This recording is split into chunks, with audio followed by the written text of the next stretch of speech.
Hello, my friends. We are back with part two of Juan Manuel Marquez versus, I forgot his name. His last name is Mingo. We are picking up in round 7. A quick recap. Marquez has been countering, and Mingo has been starting to punch less as he's thinking more about the counters coming back from Marquez.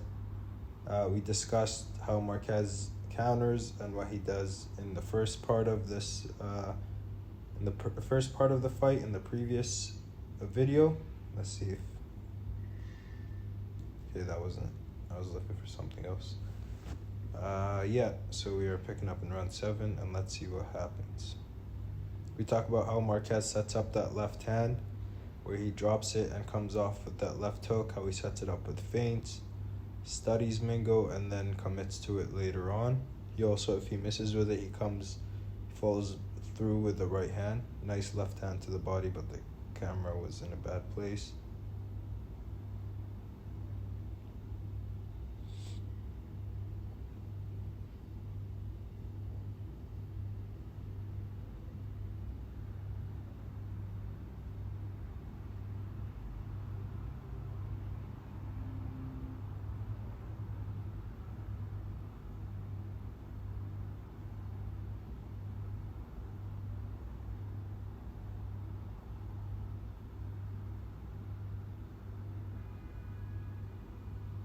And there goes that left uppercut again from Marquez.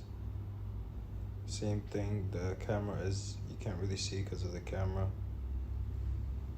But see how he just turns his body into it? You could see it more in the first part of the fight study. But he throws that right hand, and then look how he twists his body behind that left uppercut. Puts everything into that uppercut. Very fast slicing punches from Marquez. And like I said, this is the first southpaw that he fought in the pros, and this is who he beat for, I believe, a vacant title. But this was Marquez's first title that he won after beating Mingo. Sorry for the outside noise if you hear any in the video. There's some work going on in the hallway. Nice left hand by Mingo. Was that a left hand or a jab? That was a left hand.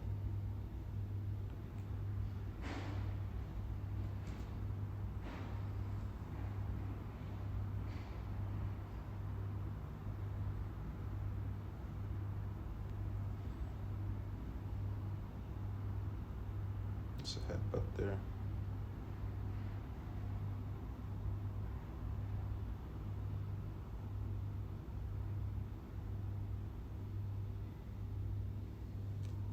Did he touch gloves with them?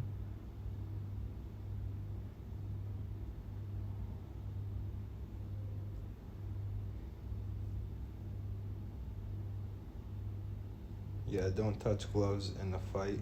If you watched Ortiz versus Mayweather, carry on fighting. Touch gloves in the last round and in the beginning of the fight. In between that, don't touch gloves.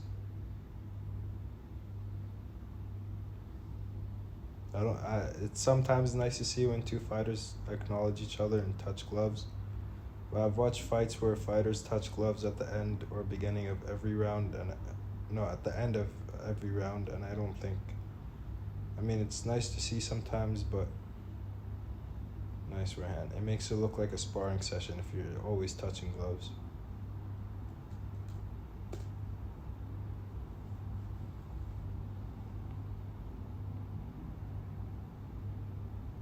So fast and sharp, Marquez is. Now Mingo, I think this is this round or the 8th round. After that, he kind of stops punching, but here he's giving it one more try, I believe. Trying to outbox Marquez. Mingo looks like a nice boxer, knows how to move, nice straight punches. Never really watched him before this fight, but maybe a fighter I should study also.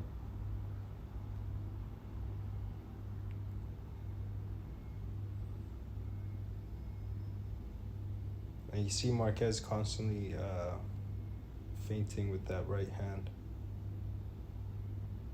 Like I said in the first part, Marquez said that he changed his style to be more fan-friendly. But I wish he kept fighting like this throughout his career, because he's just like a bigger version of Ricardo Lopez. Same hand position, same movement, same everything as Ricardo Lopez. And as you know, Ricardo Lopez, I believe he's the most textbook boxer that's been in the pros. He did everything the right way, hands up all the time, jabbed, moved, head movement, knew how to fight on the inside, outside, mid-range. And Marquez looks very similar to him.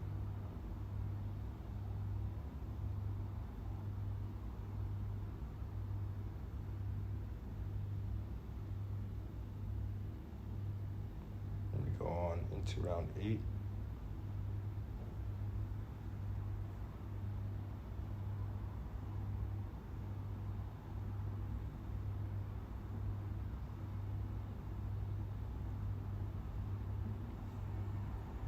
These are the counters that made Mingo kind of think twice about throwing his punches.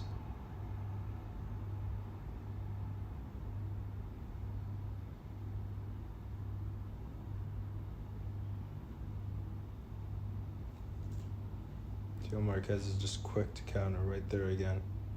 And with countering the way Marquez does it, there you go again.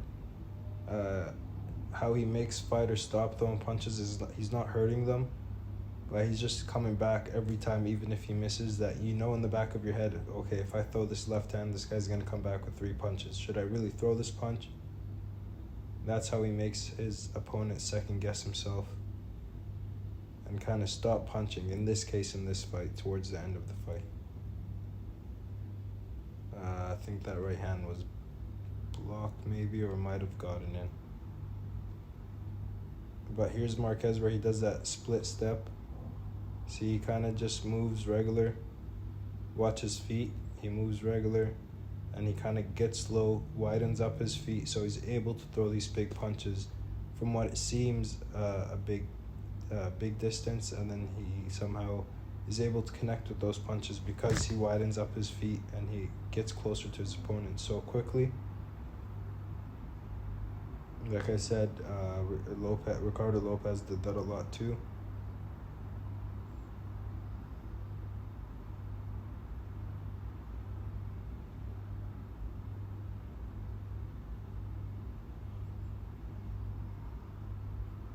So there's not one type of counter punching, there's many different types.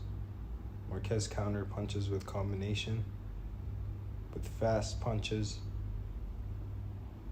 It's different than someone that counter punches with hard punches, like a single hard shot.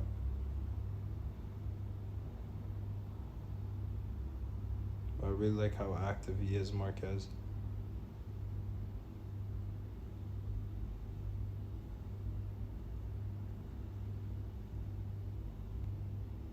Nice left uppercuts to the body.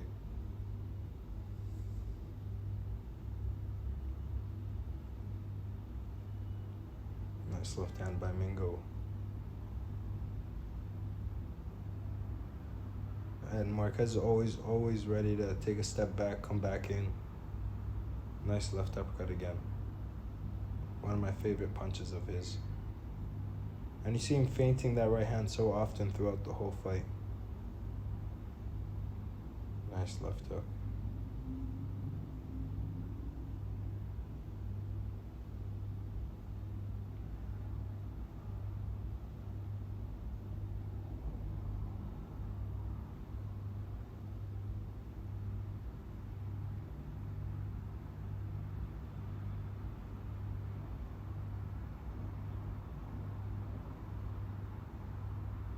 Look how fast he was.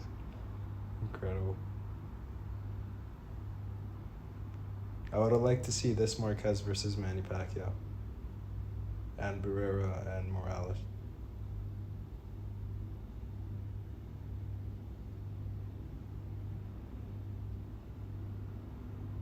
Oh yeah, look at this list. This list Rich and Tom's. I'm not sure who Rich and Tom are. I'm guessing there's some commentators or something in boxing at the time. You got Oscar De La Hoya, you got Roy Jones, you got Felix Trinidad, Ricardo Lopez, that's who I was just talking about, Evander Holyfield, Pernell Whitaker, Costa Zoo, Mark II Sharp Johnson. I think I've watched him before, but I'm not too sure. I'm going to have to research him up. Junior Jones was pretty good. Iquarte, Danny Romero. I'm not sure if I watched him. I got to check. And Marcos Antonio Barrero. Insane list. If these guys were fighting today, they'd be billionaires if they got paid. I mean, if their skill matched, like if the type of fights they put on back then were put on today with today's money, these guys would have got paid very well.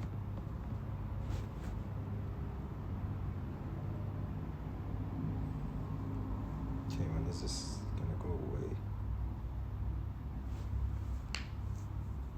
Sorry guys, I don't know why they're still talking about it.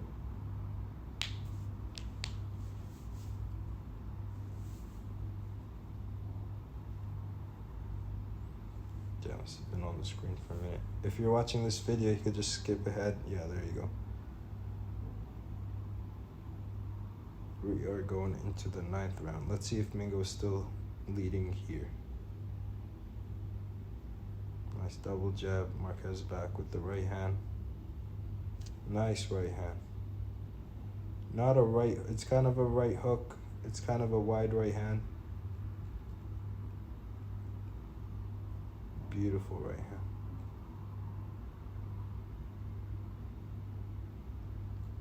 And then the left. Double right hand, then comes back with the left. And another left hook, right uppercut. Fast jab back. So there's guys, when you throw a punch at you and they counter you with a hard punch, it makes you think twice about punching back, which shuts down opponents. And there's guys like Marquez that you throw a punch at them, they come back with 3 to 5 punches, and you're wondering if it's worth it to hit them back. So different takes on counter punching, but the same result is it shuts down the opponent.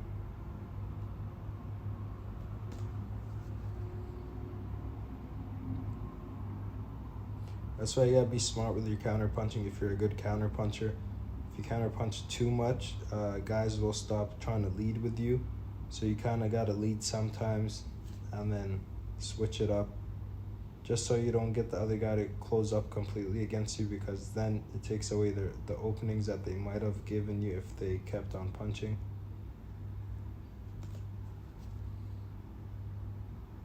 So always too much of one thing it's not always good. You want to be able to change it up. It's like counter punching.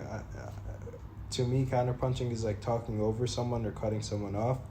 If someone's talking to you and you're always talking over them or cutting them off, eventually they're gonna stop wanting to talk. But like counter punching, if someone punches and you're always countering them, they might stop wanting to throw a punch. So you gotta be able to do both. You gotta be able to punch first and not counter punch, and then counter punch at the right time. This is if you're a very good counter puncher, of course. Nice right hook by Mingo, or right hand, after Marquez landing his right uppercut. Nice jab.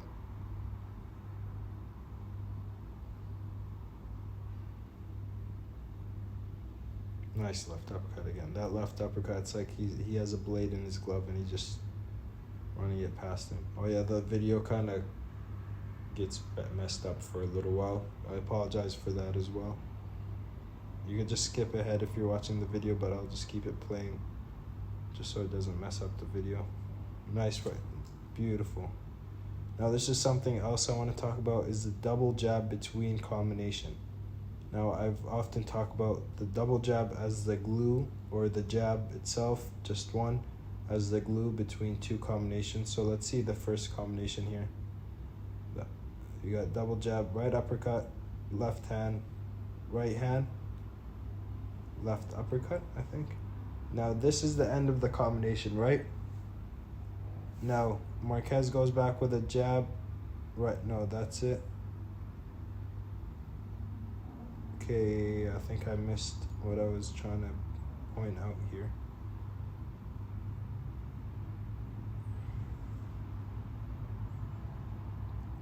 Let's watch this again. Yeah, that here he didn't throw a double jab. He threw one jab after the left uppercut. So he threw his first punches, boom, boom, uppercut. Now here, that's the end of the combo here. He goes in with a jab, and now he starts another combo. Right hand again.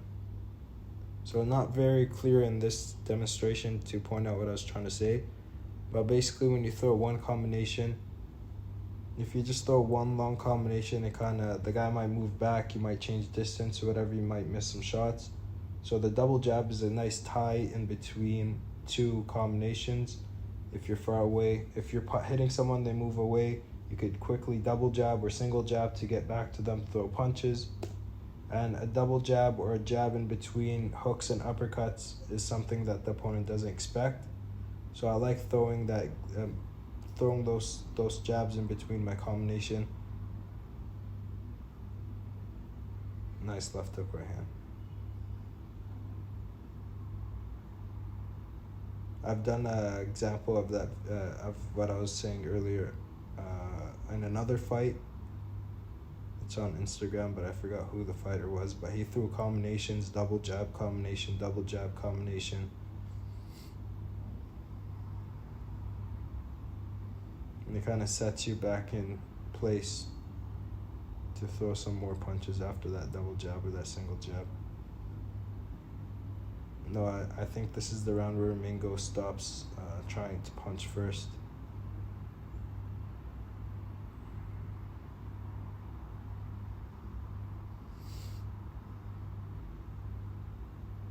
See, he's moving more now.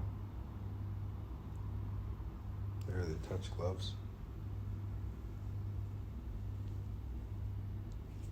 Let's see if I can move. Oh, I can move this. Okay. Put it down here.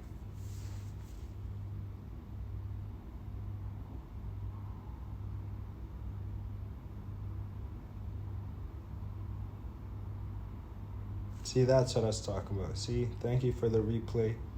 They got my back. So Marquez threw his first combo. So left uppercut, that one missed. Now Mingo, see what I was saying? He stepped away. Now if Marquez threw another right hand, he might have missed. Comes back with a jab. And then he starts off his combination again, which was just two punches or one.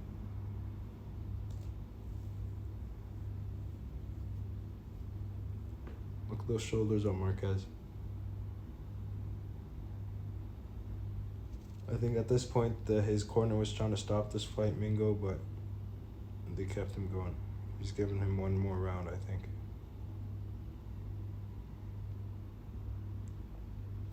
Always a tough decision to stop a fight if you're in the corner and your fighter's getting beaten up.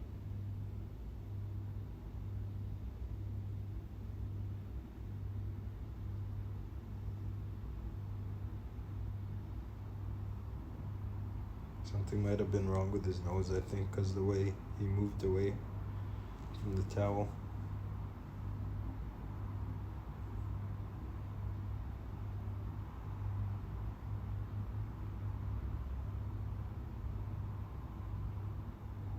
Yeah, his nose looks like it's broken or something.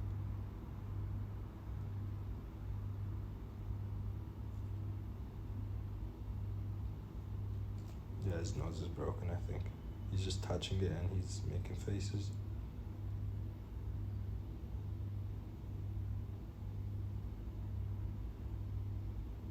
Yeah, I think it was his nose that... I don't know if this landed on the nose or on the chin. Maybe the chin.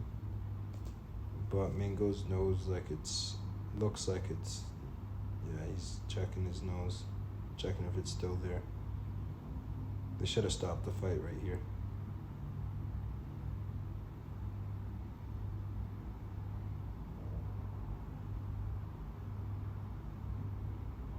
I think it was caused by one of Marquez's right hands earlier in the fight. There you go again. He's really not trying to get caught with that right hand, Mingo. And see, he's throwing punches still, but he's just not sure of them. He knows he has something coming back, and he's thinking about his nose.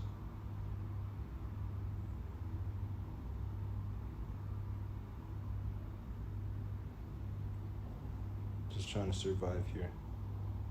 Oh, Marquez is smart. He's going for the kill.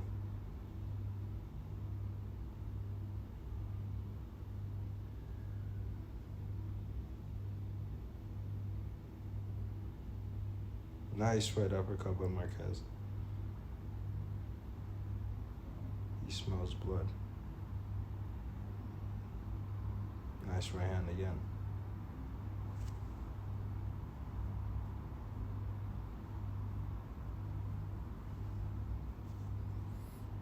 Damn.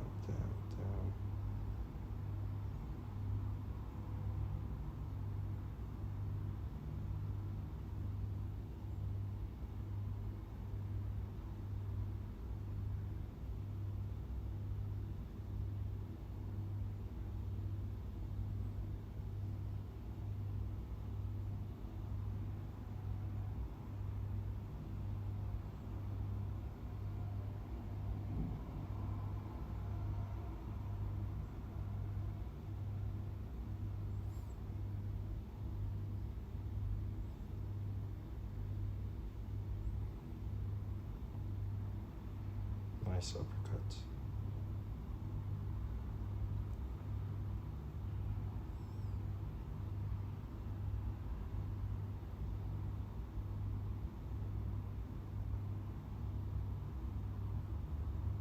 Yeah, Mingo isn't throwing any punches.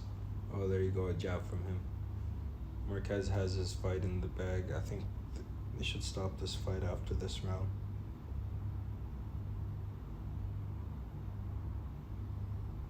He's throwing some punches, Mingo, but just not. You can tell when someone is defeated, and there's no reason to take extra punishment.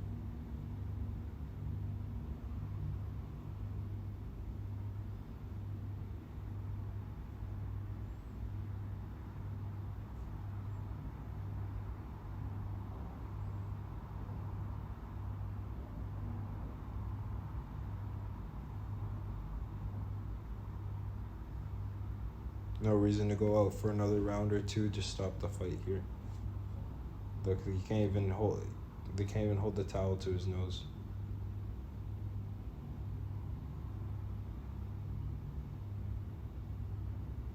Yeah, stop the fight.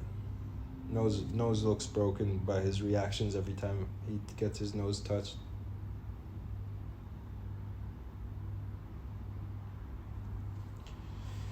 Yup. So, if you want this you want this video to make more sense, please watch the first part of this fight that I did yesterday. It'll make a little bit more sense to what I was talking about in this fight. But yeah, Marquez, a very good counter puncher. His style, his hands up position, the way he popped that jab, moved in and out, that split step he did before he threw big punches, how he feinted the punches that he was going to use later in the fight, all things that he did very well in this fight. First title fight, very similar to Ricardo Lopez. Another fight I recommend watching on Marquez is against a guy named Jupiter. His last name is Jupiter. I think his first name is Enrique or something. I'm not completely sure. But he also did a lot of what I'm talking about in this fight there, and it's a little bit more easier to see because the other guy was orthodox as well. Thanks for watching. I'll be back with more. My next video will be... what's his name? Gilberto Roman. I want to talk about him because I really liked how he fought. And thank you for watching, guys. I'll see you next time.